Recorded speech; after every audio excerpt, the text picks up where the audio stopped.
মৰমৰ ছাত্ৰ-ছাত্ৰীসকল তোমালোকক মোৰ ইউটিউব চেনেলটোলৈ স্বাগতম জনাইছো। আজি আমি ক্লাছ 6ৰ হিন্দী কিতাপখনৰ 3 নম্বৰ পাঠত থকা ধৈৰ্য কা পাঠ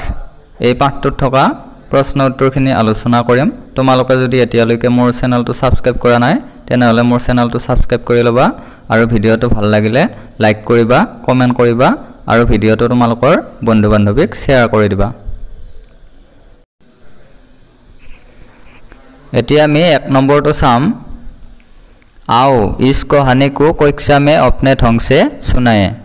ইয়াৰ অসমীয়া অৰ্থটো হল এই কাহিনীটো শ্ৰেণীকোঠাত নিজৰ মতে শুনাও আহা। এতিয়া তোমালোকে এই কাহিনীটো নিজৰ মতে শ্ৰেণীকোঠাত পঢ়ি শুনাবা। 2 নম্বৰটো দিয়া আছে इस तरह की और जातक कथाओं का संग्रह करो और उनमें से अपनी पसंद की एक कहानी कक्षा में सुनाओ। ইয়াৰ অৰ্থটো হল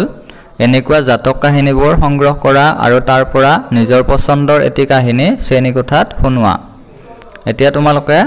মহৎ লোকৰ বিষয়ে যে কিছুমান কিতাপ থাকে সেই কিতাপবিলাক তোমালোকে পঢ়িবা। তাতে এনেকুৱা কাহিনী পাবা। তোমালোকে শংকৰদেৱৰ বিষয়ে কাহিনী লিখিব পাৰা বা মাধৱদেৱৰ বিষয়ে নাইবা যীশু খ্ৰীষ্টৰ বিষয়ে বা গুৰু নানকৰ বিষয়ে তোমালোকে এনেকুৱা কাহিনী ক'ব পাৰিবা। গতিকে তেনেকুৱা কিতাপবিলাক তোমালোকে আনি পঢ়িবা। এইবাৰ 3 নম্বৰ প্ৰশ্নটো আলোচনা কৰিম। पाठ के आधार पर निम्नलिखित प्रश्नों के उत्तर दो।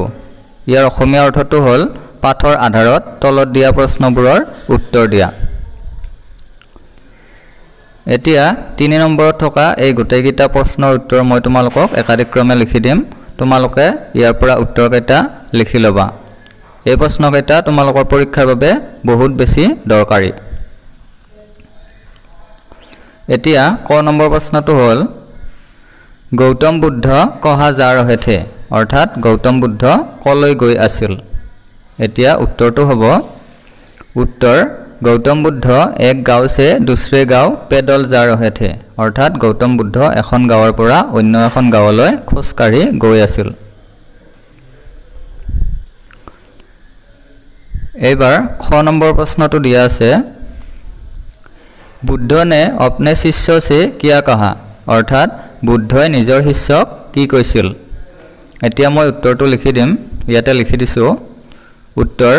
बुद्ध ने अपने शिष्य से कहा बहुत प्यास लगी है कहीं से थोड़ा जल ले आओ अर्थात বুদ্ধই নিজৰ শিষ্য এজনক কৈছিল বহুত পিয়া লাগিছে কৰবাৰ পৰা অলপ পানী লৈ আহা। এবাৰ গ নম্বৰ প্ৰশ্নটো দিয়া আছে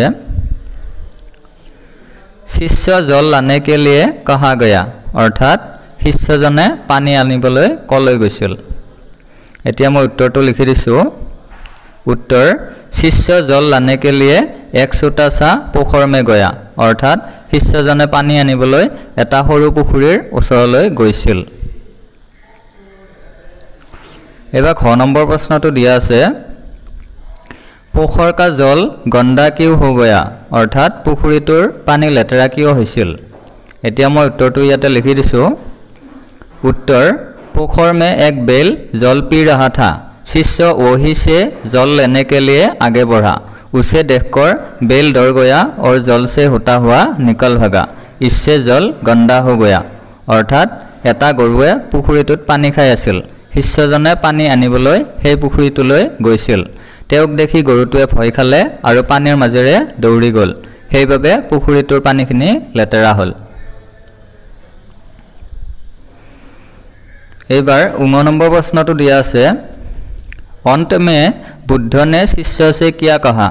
अर्थात শেষত বুদ্ধই শিষ্যক কি কৈছিল। এতিয়া মই উত্তৰটো ইয়াতে লিখি দিছো अंत में बुद्ध ने शिष्य को 5 बुलाकर कहा इस छोटी सी बात को तुम सदा याद रखना इससे तुम्हें धैर्य का पाठ मिलेगा जब भी तुम्हारा मन अशांत हो तो उसे थोड़ा समय देना मन की मलिनता और अशांति बैठ जाएगी मन अपने आप शांत हो जाएगा। ইয়াৰ অসমীয়া অৰ্থখিনি মই এতিয়া লিখি দিম। শেষত বুদ্ধই শিষ্যক মাতি আনি কৈছিল এই সৰু কথাটো তুমি সদায় মনত ৰাখিবা ইয়াৰ পৰা তুমি ধৈৰ্যৰ শিক্ষা পাবা যেতিয়া তোমাৰ মন অশান্ত হয় তেতিয়া তাক অলপ সময় দিবা মনৰ কলুষতা আৰু অশান্তি তল পৰিব মনটো নিজে নিজে শান্ত হৈ পৰিব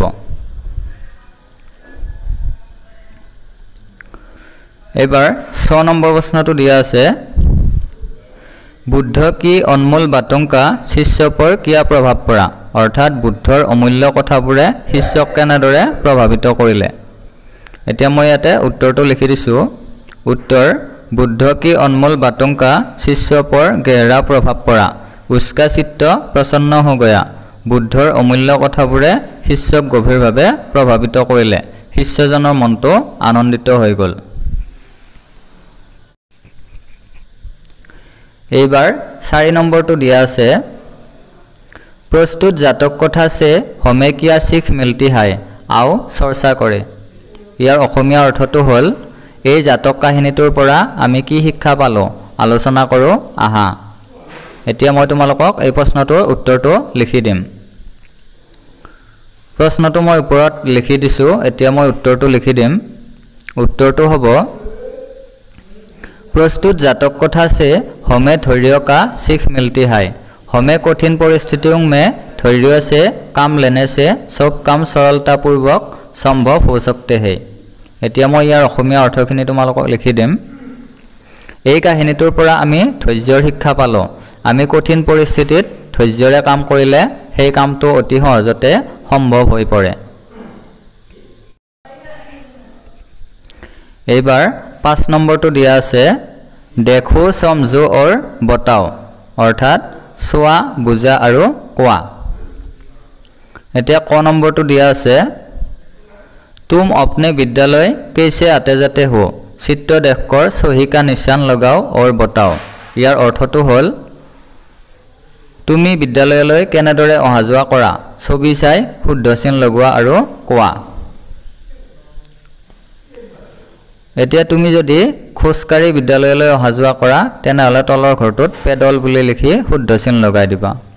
আকৌ তুমি যদি সাইকেলত অহা যোৱা কৰা তেনেহলে তলত থকা ঘৰটোত সাইকেল বুলি লিখি শুদ্ধ চিন লগাই দিবা আকৌ তুমি যদি ৰিক্সাত অহা যোৱা কৰা তেনেহলে তলৰ ঘৰটোত ৰিক্সা বুলি লিখি শুদ্ধ চিন লগাই দিবা একেনে চিনাকৈ মই এতিয়া বাকি কেইখন বাহনৰ নাম ইয়াতে লিখি দিছো তোমালোকে জনা যেনেকৈ বিদ্যালয়লৈ যোৱা সেইমতে সেই বাহনবিলাকৰ কাষত তোমালোকে শুদ্ধ চিন বহাই দিবা এইবাৰ 5 নম্বৰ খ নম্বৰটো দিয়া আছে तुमने इनमें से किस साधन पर टिकट खरीदकर पैसा चुका कर और मुफ्त में सवारी की है अर्थात তুমি ইয়াৰ পৰা কোন বাহনত টিকেট কিনি পইচা দি আৰু বিনামূলীয়াকৈ ভ্ৰমণ কৰিছা অৰ্থাৎ কোনবিলাক বাহনত টিকেট লাগে কোনবিলাক বাহনত পইচা দিব লাগে আৰু কোনবিলাক বাহনত গলে আমি বিনামূলীয়াকৈ যাব পাৰো বা পইচা দিব নালাগে সেই বাহনবিলাক ইয়াতে আমি চিনাক্ত কৰিম এতিয়া তুমি যদি বাছত অহা যোৱা কৰা তেনেহলে তোমাক টিকট লাগিব গতিকে এই ঘৰটোত লিখিছে বাস বা বস মানে হৈছে বাস আকৌ তুমি যদি ৰিক্সাত অহা যোৱা কৰা তেনেহলে তোমাক কি লাগিব টিকট নালাগে পইচা লাগিব গতিকে আমি ৰিক্সাটো ক'ত লিখিম এই ঘৰটোত আমি ৰিক্সাটো লিখিম অৰ্থাৎ ৰিক্সাত গলে পইচা লাগিব সাইকেলত গলে তোমাক কি লাগিব পইচা দিব নালাগে টিকট নালাগে তুমি মুফ্ত হৈ যাবা অৰ্থাৎ বিনামূলীয়াকৈ যাব পাৰিবা সেই কাৰণে আমি সাইকেলটো আমি একেবাৰে শেষৰ ঘৰটোত লিখিম ইয়াতে সাইকেল লিখিছো সাইকেলত গলে পইচা দিব নালাগে একেনে চিনাকৈ মই বাকি কেইটা ইয়াতে লিখি দিছো তোমালোকে ইয়াৰ পৰা চাই লিখি লবা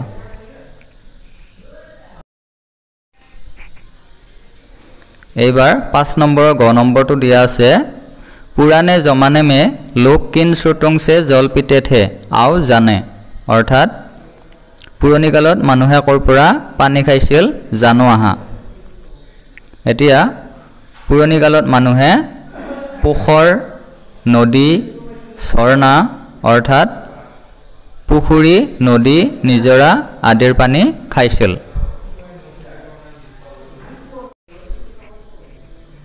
এইবাৰ 5 নম্বৰৰ খ নম্বৰটো দিয়া আছে आजकल पोखर नदी झरने आदि का जल प्रदूषित होने के कारण पीने लायक नहीं माना जाता है तुम शुद्ध पेयजल के लिए इनमें से कौन से स्रोत का उपयोग करते हो चिन्हित करो यार অসমীয়া অৰ্থটো হ'ল আজিকালি পুখুৰী নদী নিজৰা আদিৰ পানী প্ৰদূষিত হোৱাৰ বাবে খোৱাৰ অনুপযোগী বুলি ভবা হয় তুমি বিশুদ্ধ খোৱা পানীৰ বাবে তলৰ কোনটো উৎস ব্যৱহাৰ কৰা সেইটো চিনাক্ত কৰা এতিয়া তুমি যদি নলৰ পানী ব্যৱহাৰ কৰা নলৰ পানী মানে হৈছে পাইপৰ পানী বা টেপৰ পানী তেনেহলে তুমি তলত দি থোৱা খালি ঠাইটোত শুদ্ধ চিন বহাই দিবা আকৌ তুমি যদি কুৱাৰ পানী ব্যৱহাৰ কৰা তেনেহলে তলত যেটো ঘৰ আছে সেই ঘৰটোত শুদ্ধ চিন বহাই দিবা আকৌ তুমি যদি দমকলৰ পানী ব্যৱহাৰ কৰা তেনেহলে ইয়াতে তলত থকা ঘৰটোত শুদ্ধ চিন বহাই দিবা চাপাকল মানে হৈছে দমকল এইবাৰ 6 নম্বৰটো দিয়া আছে निम्नांकित प्रश्नों के दिए गए उत्तरों में से एक सही है सही उत्तर का चयन करो अर्थात तলত দিয়া প্ৰতিটো প্ৰশ্নৰ চাৰিটাকৈ উত্তৰ দিয়া আছে তাৰ ভিতৰত এটা উত্তৰ শুদ্ধ শুদ্ধ উত্তৰটো বাছি উলিওৱা এতিয়া ক নম্বৰটো দিয়া আছে गौतम बुद्ध एक गांव से दूसरे गांव देश जा रहे थे এতিয়া খালি ঠাইখিনিত বহিব অ নম্বৰটো পেডল অৰ্থাৎ খোজকাঢ়ি এতিয়া মই গোটেই বাক্যটোৰ অৰ্থটো অসমীয়াত লিখি দিম গৌতম বুদ্ধই এখন গাঁৱৰ পৰা অন্য এখন গাঁৱলৈ খোজকাঢ়ি গৈ আছিল এবাৰ খ নম্বৰটো দিয়া আছে शिष्य पोखर की तरफ बढ़ा तो डैश दौड़कर जल से होता हुआ निकल भागा এতিয়া ইয়াতে খালি ঠাইখিনিত বহিব আ নম্বৰটো বেল অৰ্থাৎ গৰুটো এতিয়া মই গোটেই বাক্যটোৰ অৰ্থটো অসমীয়াত লিখি দিম শিষ্যজনে পুখুৰীৰ পিনে আগবাঢ়োতে গৰুটোৱে ভয় খাই পানীৰ মাজেৰে দৌৰি গ'ল एबार ग नंबर तो दिया আছে बुद्ध ने शिष्य से कहा डैश लेकर ही लौटना এতিয়া ইয়াতে খালি ঠাইখিনিত বহিব আ নম্বৰ তো জল অৰ্থাৎ পানী এতিয়া মই গোটেই বাক্যটোৰ অৰ্থটো লিখি দিছো বুদ্ধই শিষ্যক কৈছিল জল লৈহে উভতিবা এতিয়া ইয়াৰ পৰা তোমালোকে এই খালি ঠাইকেইটা পূৰ কৰি লবা एबार 7 नंबर क तो दिया আছে आओ इन वाक्यों में प ज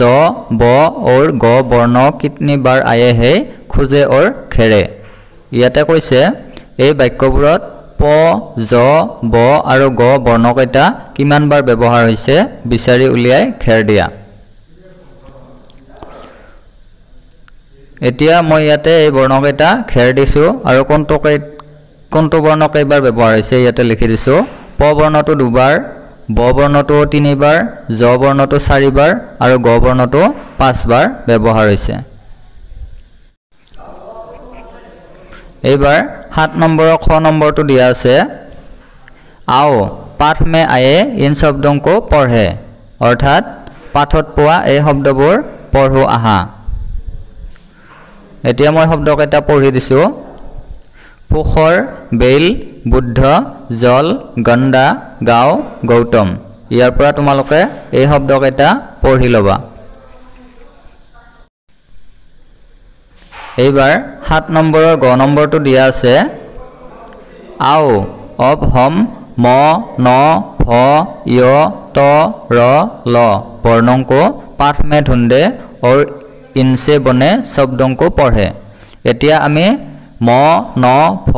ज त र ल এই বৰ্ণকেইটা পাঠত বিচাৰো আৰু এই বৰ্ণকেইটাৰে গঠন হোৱা শব্দবোৰ পঢ়ো আহা এতিয়া মই ইয়াতে বৰ্ণকেইটাৰে গঠন হোৱা শব্দ কিছুমান দিছে মই এতিয়া পঢ়ি দিছো ৰথ ৰাজা ৰাণী ৰেল তালাপ তোতা কিতাপ কবুতৰ যজ্ঞ ধৈৰ্য য় গায় लाल माला गुलाल जल मछली मलिनता मा माता ভালু ভালা ভাৰত ভোজন নাও নয়ন নল নানা এই শব্দকেইটা তোমালোকে পঢ়িবা এইবাৰ 8 নম্বৰটো দিয়া আছে आओ अब इन वर्णों में से सही वर्ण सुनकर शब्दों को पूरा करे ইয়াতে কৈছে তলৰ বৰ্ণবোৰৰ মাজৰ পৰা শুদ্ধ বৰ্ণ বাছনি কৰি শব্দবোৰ সম্পূৰ্ণ কৰো আহা এতিয়া ইয়াতে ওপৰৰ বাকচটোত কেইটামান বৰ্ণ দিয়া আছে ইয়াৰ পৰা শুদ্ধ বৰ্ণবোৰ ব্যৱহাৰ কৰি আমি তলৰ খালি ঠাই কেইটা পূৰ কৰিব লাগিব আৰু এটা এটা শব্দ গঠন কৰিব লাগিব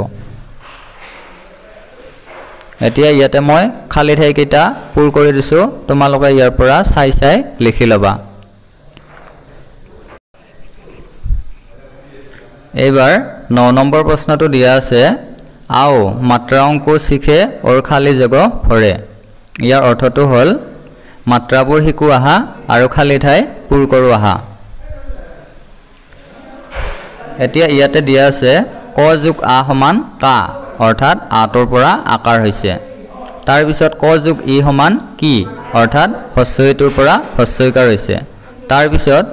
ক যোগ ই সমান কি ইয়াতে দীৰ্ঘইটোৰ পৰা দীৰ্ঘইকাৰ হৈছে এতিয়া মই ইয়াতে খালি বাকচ কেইটাত মই শুদ্ধ উত্তৰ কেইটা লিখি দিছো তোমালোকে ইয়াৰ পৰা এই খালি ঠাই কেইটা পূৰ কৰি লবা এতিয়া ইয়াতে তোমালোকক মাত্ৰাবিলাক দিছে অৰ্থাৎ আৰ পৰা আকাৰ হয় ইৰ পৰা ইকাৰ হয় উৰ পৰা উকাৰ হয় তোমালোকে এইখিনি নিজে নিজে পঢ়ি লবা এইখিনি বহুত বেছি দৰকাৰী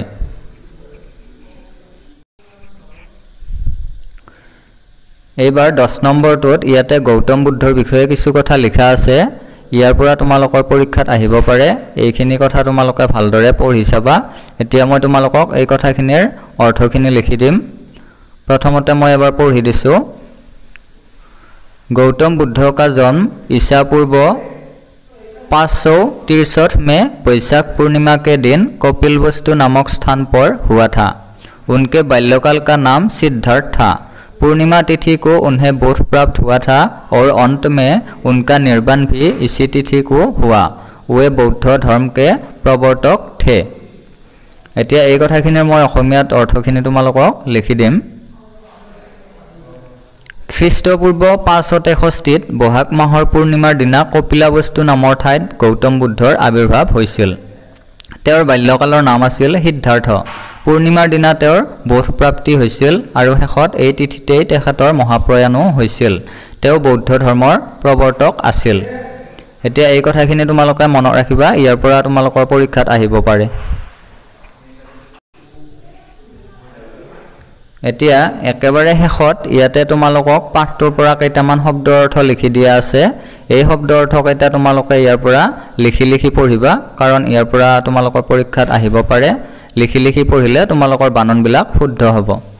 মৰমৰ ছাত্ৰ-ছাত্ৰীসকল আজিৰ ভিডিঅটো ইমানতে শেষ কৰিছো তোমালোকে যদি ভিডিঅটো ভাল পালা এটা লাইক কৰিবা আৰু যদি এতিয়ালৈকে মোৰ চেনেলটো সাবস্ক্ৰাইব কৰা নাই তেনে হলে মোৰ চেনেলটো সাবস্ক্ৰাইব কৰি লবা ধন্যবাদ